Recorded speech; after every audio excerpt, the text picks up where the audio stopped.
We are live. Let's talk about the database layer for the MERN stack, which is the M in MERN stack. M stands for MongoDB. That's the database we're going to be using. You guys have used the database before in the Python course. It was SQL, or SQL, SQL, whatever you want to call it. This SQL is a relational database, meaning it is optimized for having relationships like one-to-many, many-to-many relationships, things like that. So relationships between multiple tables, a user and pets. A user can have many pets, and any one pet belongs to a user. So that could be a one-to-many relationship. So I can have 3 pets, right? So that'd be a one-to-many relationship. Or many-to-many relationship would be like the likes feature. I can like many posts on Instagram, and any one post on Instagram can be liked by many people. It's a many-to-many relationship. So in SQL, it was optimized for relationships. MongoDB is what's called a non-relational database. So it is not really optimized for relationships, but it is a really fast and efficient database, especially when you're not using relationships. But you can also do one-to-many relationships on MongoDB. You can also do many-to-many relationships, but it is really not built for that or optimized for that. So in the industry, you're not going to see that, see applications that have lots of relationships be using MongoDB that much. For this course, we're going to be using MongoDB. For your core assignments and for your exams, you don't need to worry about any relationships like one-to-many or many-to-many relationships. So there are no relationships that are going to be tested on the exam when it comes to one-to-many or many-to-many. This is going to be a thing in a table. We're just going to have one table. So let's talk about MongoDB and how we can use it. So I'm going to go ahead and share my screen. So in the learning platform, you will find the next section after Express, the MongoDB section. It says week 2, day 5, but that's fine. Okay, so there's a couple options we can go about with MongoDB. You could install it on your computer, but if you're having trouble installing it on your computer, we actually recommend using the cloud version. So I actually prefer you guys use the cloud version. It's free. It's a free database on the cloud, and it will work perfectly on all of your devices. And this way, does anybody use multiple computers for their coding? Yeah, I do. Yes. Yes. Sometimes you'll switch between one computer and another. So Exactly. this way you can retain all your data amongst, no matter where you go, no matter which computer you're using, you can have it in the cloud. So I actually recommend that. And also, does anyone have an M1 chip on their Mac? I do. Yep. So that can cause a lot of errors when you're downloading the MongoDB on Mac. So let's talk about installation for this course. You can totally go through these instructions and install it if you want. But for this course, I'm actually going to suggest you don't worry about that. For this course, I want you guys to do this. Okay, so that's what we're going to do. For installation of MongoDB, we don't need to install it on our local machine. We're going to use the cloud. So I'm going to open up a Google tab, and I'm just going to search MongoDB cloud, and it'll give me this link here from mongodb.com, MongoDB cloud. And I'll share with you guys the link on the Zoom chat. But this is the link, mongodb.com/cloud. Post it on the chat. Okay. This will, you will not get any installation errors when you're using the cloud. So that's the beauty of it. If you don't want to spend like half of a day trying to, did anybody have like a frustrating day in Python where you're just like, you wasted a day just like configuring MySQL, you couldn't do the assignments? Yes. Okay, if you don't want that to happen, use the cloud. We're gonna use the cloud. So I posted the link in the Zoom chat. You click it, and then you can click sign in, but hey, you probably don't have an account yet. So if I click sign in, what's gonna happen? You can, it'll give you this option, and you don't need to create an account. You can actually just log in through your Gmail. So if you're already logged in into your Google account here on your Google Chrome, you can do that, or you can log in through your GitHub. So you can actually do single sign-on. So I'm just gonna go ahead, log in with Google.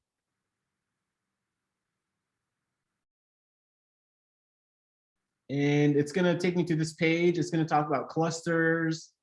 It's gonna make me want to eat like granolas now because of clusters, but that's okay. So let me just get rid of this cluster, terminate.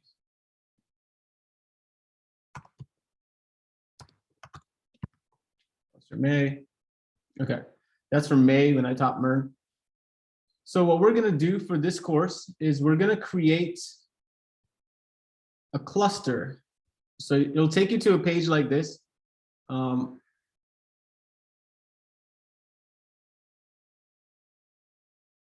It has a bunch of things here. Let me just get rid of things.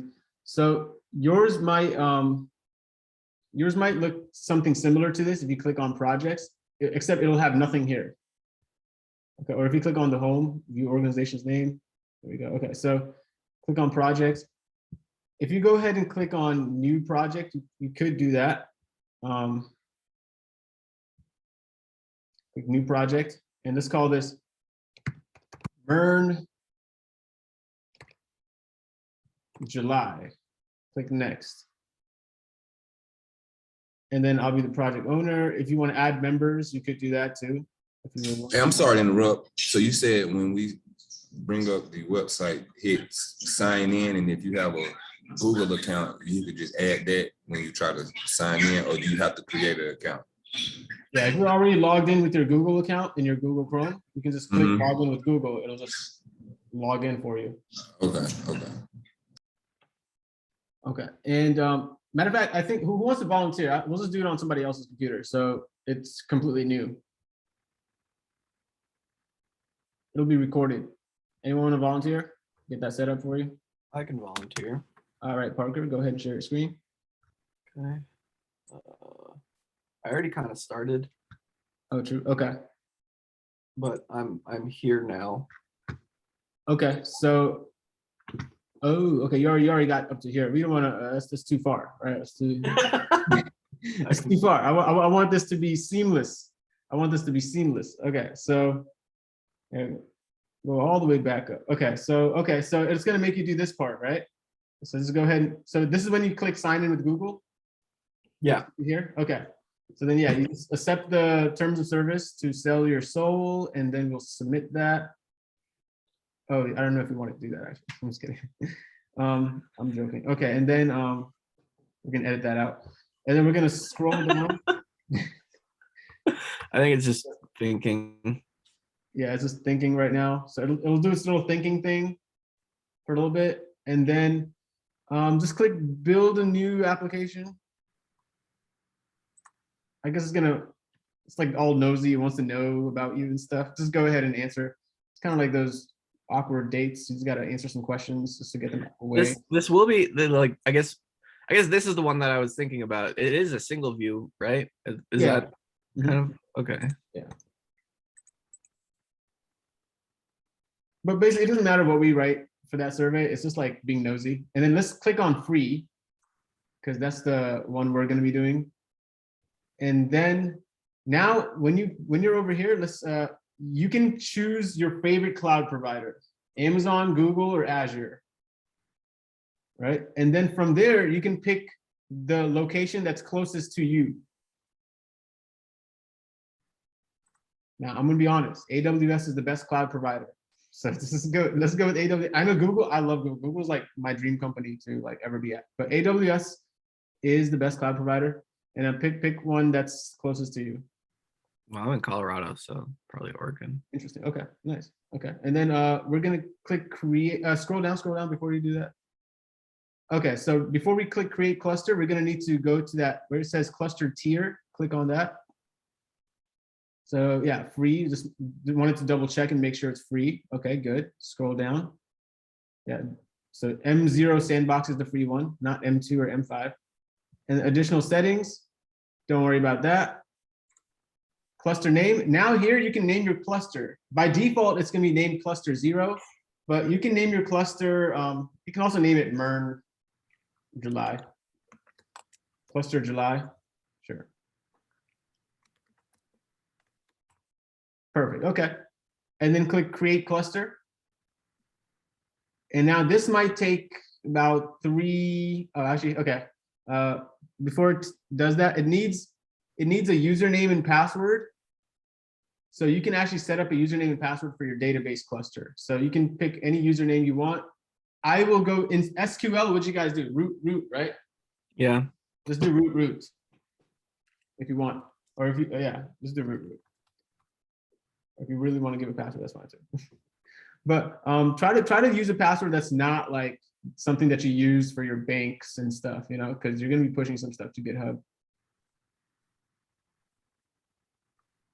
Okay, and then you could click edit if you wanted to get rid of that.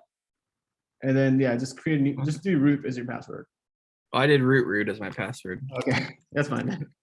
That's fine. If you want to do root, as long as it's not the same password that you have as in like something that you really want to keep secure. Okay. It's my bank password. I just typed it in front of chat, you know. Cool. And then we're gonna just click, yeah, my local environment. So this says, where would you like to connect from? And it's gonna be from your local environment. And we're gonna click add my, now this is the thing, when you click add my current IP address, like when you click on this button, it's gonna find your IP address and it's gonna add it so that your current computer can access that database. However, does anyone switch locations throughout the boot camp? Like you go to Starbucks here, or you go to some library another day? Yes. Okay, in that case, your IP address is going to change. So then you're not going to be able to access anymore. So if you want access from anywhere that you go, actually, I would go ahead and click on the IP address input, type in 0.0. So 0.0. 0.0. One more .0. Oh, sorry. Then another one. And then slash and 0. This basically means from anywhere. And then maybe you can write a description if you want, like, hey, from wherever, like anywhere. I got database in different area codes. Okay, so I got database in different area codes. Okay, so now basically you are going to be able to access your database from anywhere that you go, any location you go, and click finish and close. And sure, just go to databases. Okay, perfect. Okay, and don't worry about that. Yeah, just minimize that. So we have this thing called clusters July, which is perfect. And that's all we need in order to get set up for the next part of the lecture, where we're going to actually be using this database to put data into it. When we're doing when you do your jokes API assignment in the Mongoose section. So for MongoDB, we basically skipped the whole MongoDB section because we're using the cloud.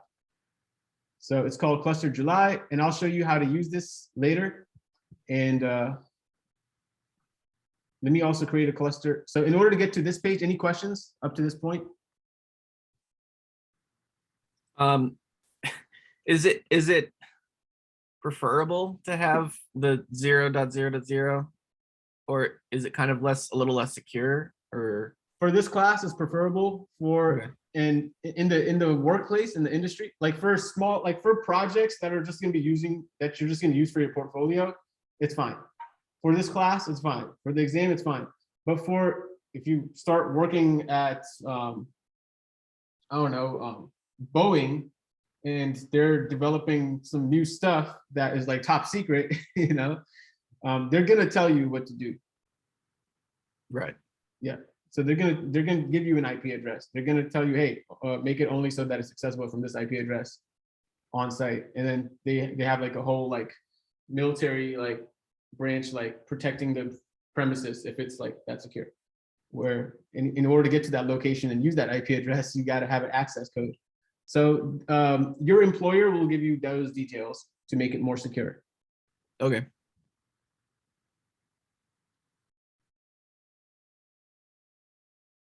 All right. So let's go. I'm gonna go ahead and share my screen. Thank you, Parker. Uh-huh. And I see some questions in the chat that that it didn't maybe we could try to do that again, go through that again.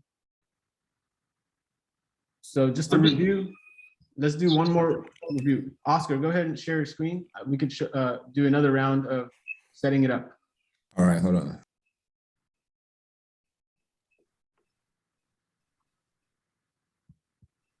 I'm gonna log in on my other computer. Hold on.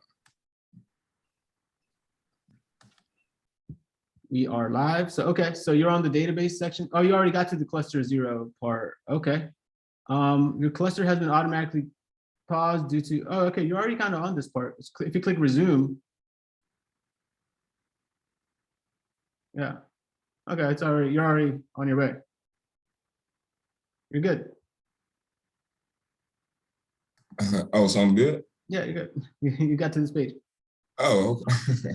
Oh, okay. Okay. Cool. Thank you. No problem. How do you change the cluster name? Oh yeah, you forgot to change your cluster name. I think you just gave the default cluster name, but that's okay. Yours is called cluster 0 now. My name is Rob.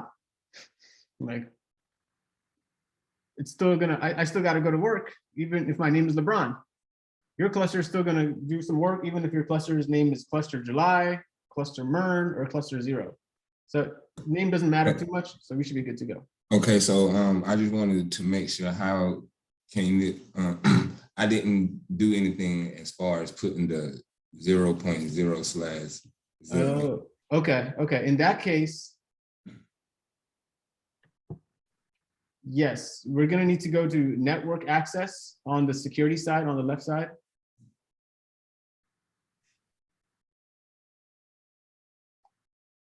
And Yeah, add IP address. And then just type in 0.0.0.0/0. And click confirm. Okay, so you're good now. all right, thank you. I'll go ahead and share my screen. So I'm also going to do one on my side. Maybe I'll just,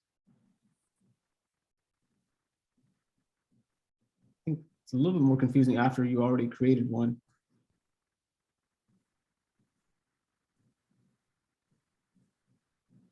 So for me, yeah, let's do a project, new project. Earn July, next. Add members, I'll just do create project. I'm not gonna add any members.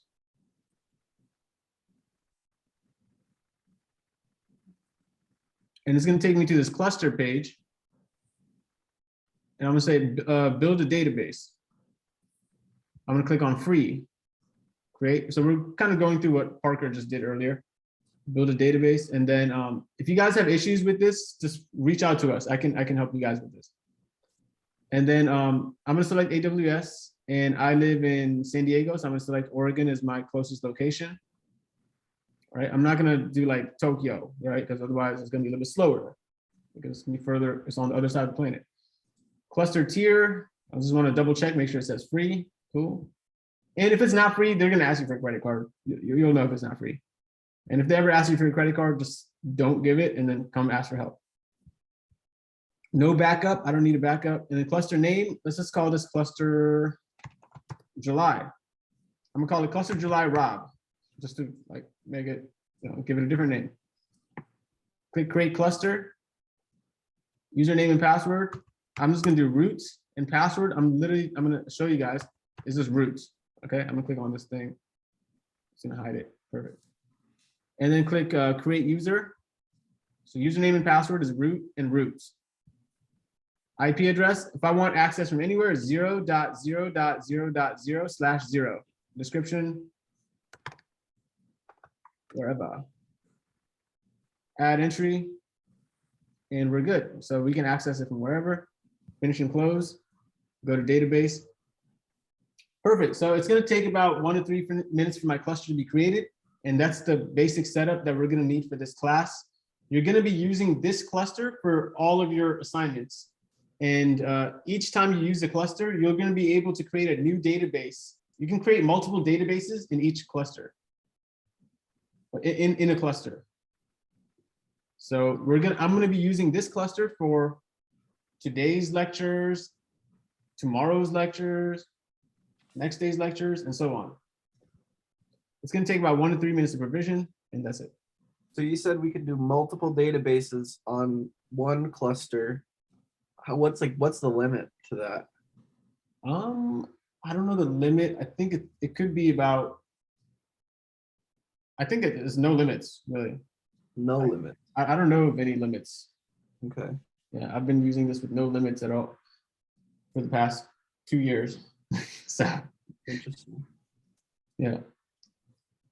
So you should be good to go with this. And the beautiful part about this is it also lets you view your database in a nice GUI.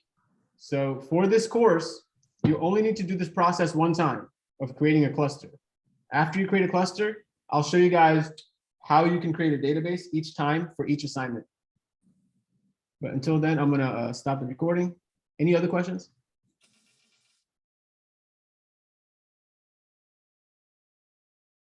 Oscar, you might be on mute. I don't know if you're asking a question, but Oh, no, okay, cool. You good? Okay. I just saw a green outline. Okay, cool. So I'm gonna stop the